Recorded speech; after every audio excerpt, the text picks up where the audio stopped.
امام علی علیہ السلام کی خدمت میں ایک شخص آیا اور کہنے لگا، یا علی، مجھے نصیب کو آسان سے آسان کر کے بتائیں۔ امام علی علیہ السلام نے فرمایا، تمہاری نیت ہی تمہارا نصیب ہے۔ تو وہ کہنے لگا، یا علی، میں سمجھا نہیں، میری نیت میرا نصیب ہے۔ بات جب یہاں تک پہنچی تو امام علی علیہ السلام نے فرمایا، انسان ایک غلط فہمی کے ساتھ جیتا ہے، وہ یہ کہ وہ سمجھتا ہے کہ اس کا ایک دماغ بس اس کے جسم کے ساتھ ہی تعلق رکھتا ہے۔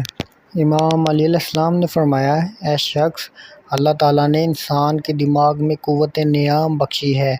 تو وہ شخص کہنے لگا، یا علی، یہ قوت نیام کیا ہے؟ تو امام علی علیہ السلام نے فرمایا، اے شخص، یاد رکھنا، انسان کا دماغ صرف اس کے جسم پر نہیں بلکہ ساری کائنات پر اختیار رکھتا ہے۔ جب انسان اپنی نیت میں پیسہ، فراوانی، ترقی اور پاکیزگی رکھتا ہے تو یہ کائنات خود بخود اس کی طرف کامیابی کو منتقل کرنا شروع کرتی ہے۔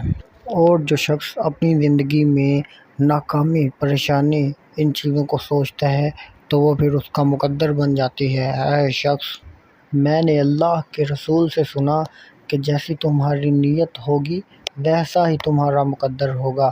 اعمال کا دار و مدار نیتوں پر ہوتا ہے۔ اگر تمہاری نیت صاف ہے تو تمہیں کامیابی ملے گی۔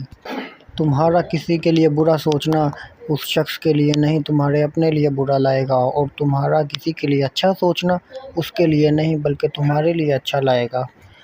اے شخص، اگر انسان ان باتوں پر عمل کر لے گا تو یہ کائنات اس کی غلام ہونے لگے گی اور نصیب اس کا کامیاب ہو جائے گا۔